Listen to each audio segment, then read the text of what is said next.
जय माता दी साथियों, सभी को शारदीय नवरात्रि की हार्दिक शुभकामनाएं। भारत में लगभग हर सनातनियों के घरों में कोई न कोई व्रत उपवास नवरात्रि में रहते हैं, करते हैं।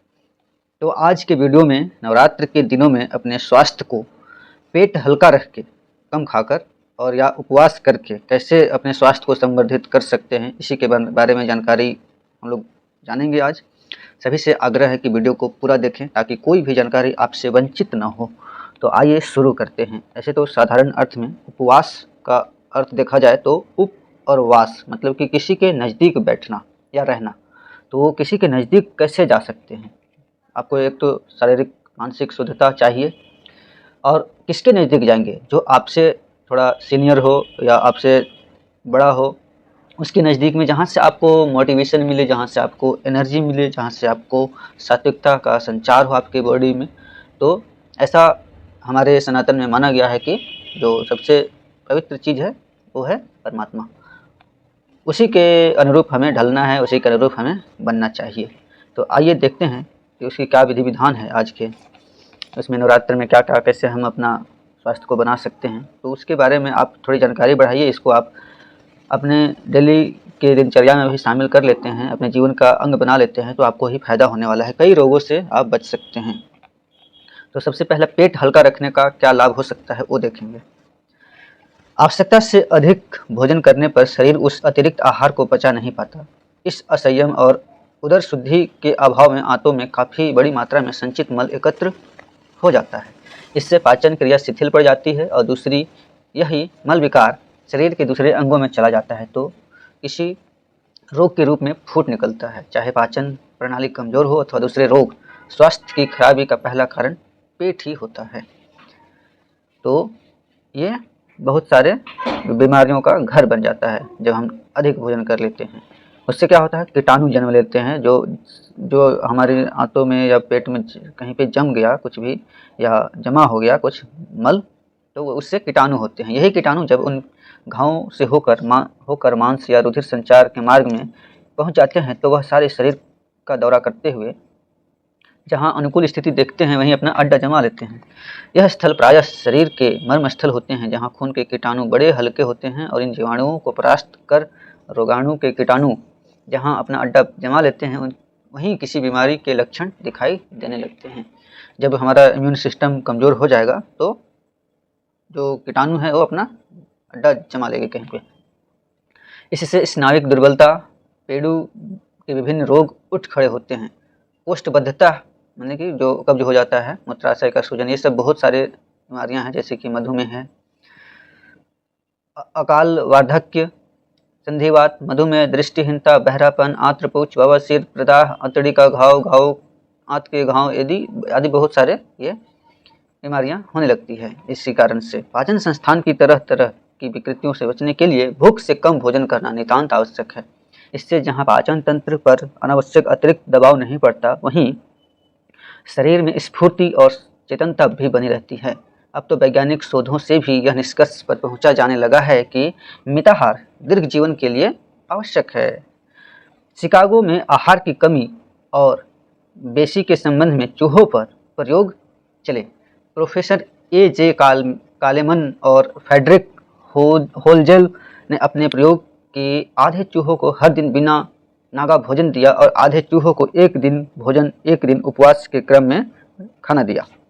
तो निष्कर्ष यह निकला कि उपवास करने वाले चूहे 20% अधिक समय तक जिए और इस परिणाम से उपरोक्त दोनों प्रयोगकर्ता इतने अधिक प्रभावित हुए और उत्साहित हुए कि उन्होंने स्वयं भी एक दिन का उपवास और एक दिन का भोजन का क्रम अपना लिया। तो ये देखिए, ये लाभ है। अगर आप कम खाएंगे, पेट को हल्का रखेंगे तो आप अधिक दिन जीवित रह सकते हैं। अमेरिका स्वास्थ्य विभाग ने उस देश की जनता में बढ़ते हुए हृदय रोगों का प्रधान कारण कुपथ्य घोषित किया। शराब, सिगरेट, चाय, कॉफ़ी की भरमार से रक्त में जो अतिरिक्त उत्तेजना उत्पन्न होती है उससे मस्तिष्क पर बुरा प्रभाव पड़ता है और अनिद्रा का रोग लग जाता है। चिंता, उद्वेग की परिस्थितियाँ वहाँ की विलासी और स्वार्थरत जीवन क्रम ने पैदा की है। तो ये भारी मतलब कि नुकसान है अधिक खाने का और गंदी लतों का। हृदय रोगियों के आहार का निष्कर्ष यह निकला कि 40 से 50 वर्ष की आयु वाले लोगों में जो चिकनाई और चीनी कम सेवन करते थे उनमें 1 लाख के पीछे 166 लोगों ने 196 को हल्के दौरे पड़े, जो मतलब कि चीनी उनी जो उनको बताया गया था कि ये आप अवॉइड करके चलो, तो उनका 196 को हल्के दौरे पड़े। जबकि उसी आयु के लोगों में अधिक चीनी और अधिक चिकनाई खाने वालों में लगभग 642 को हृदय के दौरे पड़ते थे। यानी कि बहुत कम संख्या में जो नियम उपवास की है, मतलब कि जो भोजन में जो अपनी चेंज लाए या बदलाव लाए, उसको मिताहार के रूप में लिया, यानी कि जो उनको अवॉइड था वो नहीं खाया, तो उनके जीवन में बहुत कम बार हृदय आघात लगा। और जो ज़्यादा खा रहे थे चीनी और जो नहीं अपना नियम मान रहे थे, तो उन व्यक्तियों में ज़्यादा हृदय के दौरे पड़े। 50 से ऊपर की आयु में वहाँ हृदय रोग अधिक होता है, पर उससे भी उपरोक्त 2 वस्तुएं कम खाने वाले में से 1 लाख के प्रति 376 को अधिक खाने वालों में से 1331 को इस प्रकार के दौरे पड़ते हैं। तो कुछ सैंपल लिया गया था रोगियों का, तो वहाँ पे ये देखा गया कि जो कम चीनी खा रहे हैं, कम चिकनाई खा रहे हैं, उनको हृदय रोग कम हो रहा है, कम आघात आ रहे हैं, और जो अधिक खा रहे हैं उनको अधिक। तो अब हम लोग जानेंगे, ये तो पेट हल्का रखने की बात हुई। अब है कि उपवास क्यों आवश्यक होता है हमारे शरीर के लिए।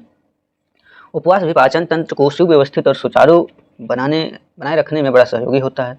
जिस तरह कल कारखानों में कार्य वाली मशीन को कुछ घंटे आराम की आवश्यकता पड़ती है, उसी प्रकार भोजन के अत्याचार से दुखी हुए पेट को भी आराम की आवश्यकता पड़ती है।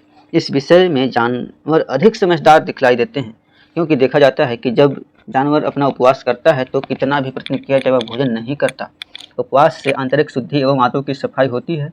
यही कारण है कि महात्मा गांधी कई बार अपनी आंतरिक सफाई के लिए उपवास किया करते थे।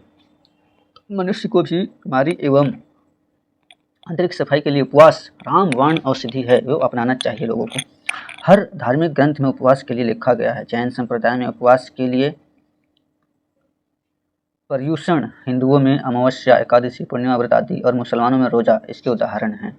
साधारणतया यह देखने में आता है कि उपवास के दिन अच्छी मिठाइयाँ एवं गरिष्ठ भोजन ठूस कर खाया जाता है। इस प्रकार के उपवास से लाभ की अपेक्षा हानि अधिक होने की संभावना है, अतः ऐसा उपवास न किया जाए तो ही अच्छा है।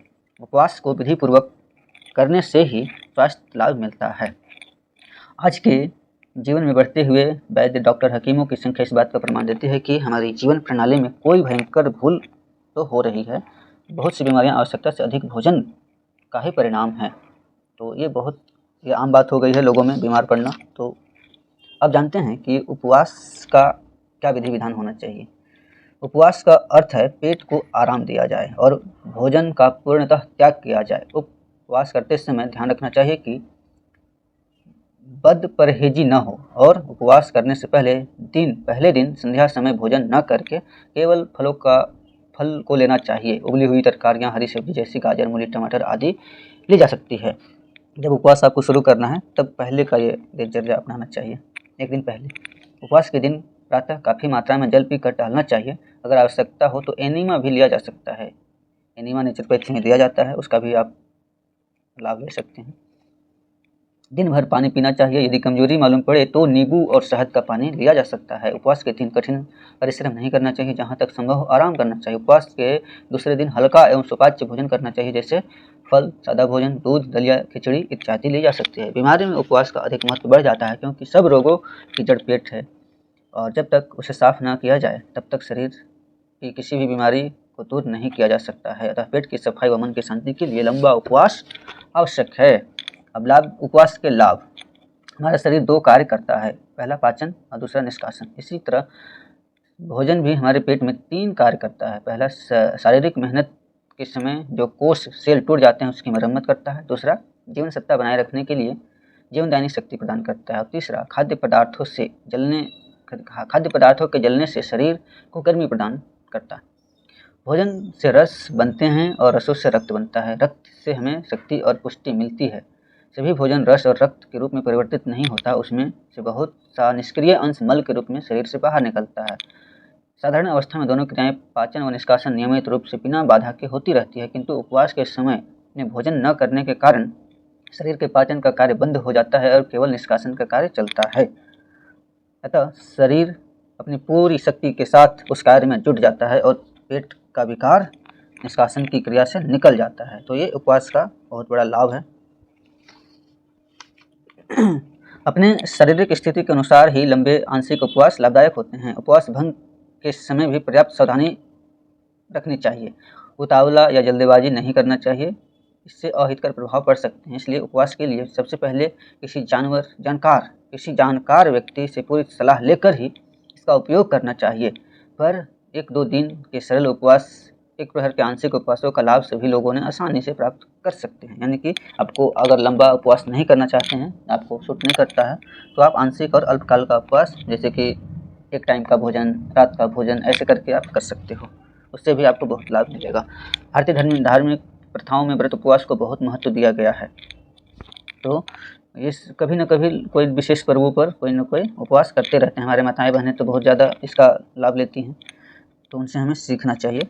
हमारे पूर्वजों द्वारा व्रत उपवासों को महत्व इतना दिया गया है, तो इसके कारण उनका धर्म या पुण्य दृष्टिकोण ही न था, वरन वे जानते थे कि शारीरिक और मानसिक विकास के लिए भी व्रत उपवास का एक अत्यंत प्रभावशाली उपाय है।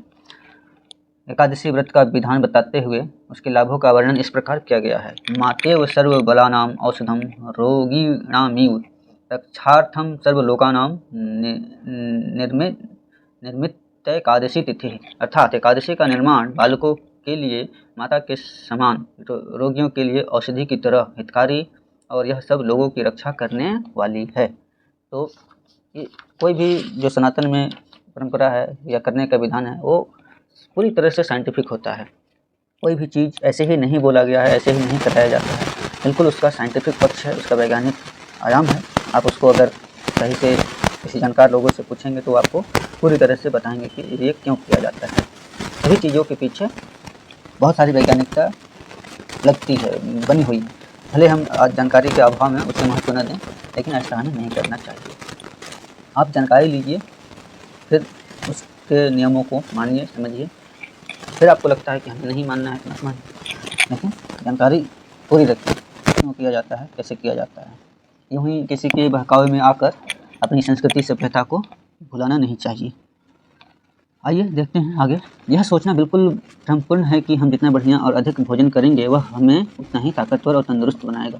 इसके विपरीत सोवियत रूस के जीव विज्ञानवेत्ता व्लादिमीर टकीतन के नवीनतम प्रयोगों से यह सिद्ध हुआ है कि उपवास द्वारा ही फिर से जवान होना और यौवन की बहुत समय तक रक्षा संभव हो सकती है। अनेक व्यक्तियों के मरने का कारण जरूरत से ज़्यादा भोजन करना और इस प्रकार अपनी पाचन शक्ति को बिगाड़ लेना होता है। पहले अधिक भोजन किया जाए, फिर उससे बचाने के लिए अनेक प्रकार से चूरन, चटनी आदि का प्रयोग किया जाए, तो यह एक मूर्खता ही है। अब के जो आधुनिक चिकित्सक हैं, उन्होंने भी यह मान लिया है कि ज़्यादा खाने से हानि है, और जो कम भोजन करते हैं उसके स्वास्थ्य में मतलब कि आशाजनित जो लाभ है देखा गया है। बिल्कुल वो स्वस्थ रहते हैं, उनकी बीमारियों में कमी रहती है, उनका जो सिस्टम है, जो शारीरिक संरचना है, बिल्कुल सुदृढ़ बना रहता है। तो इस तरह से हम आज के शोध और निष्कर्ष और रिसर्च के माध्यम से भी आप अपना आकलन कर सकते हो कि जो कम भोजन करते हैं वो दीर्घायु होते हैं, स्वस्थ होते हैं। तो आपसे आग्रह है कि आप भी इस व्यवस्था में आएँ और अपने स्वास्थ्य को संरक्षित करें, सुदृढ़ बनाएं। तो आज के वीडियो से आपको जो जानकारी मिली आप अपने जीवन में उतारेंगे, ऐसा हमारा आशा है, अपेक्षा है। तो मिलते हैं अगले वीडियो में, तब तक के लिए सभी को प्रणाम, नमस्कार।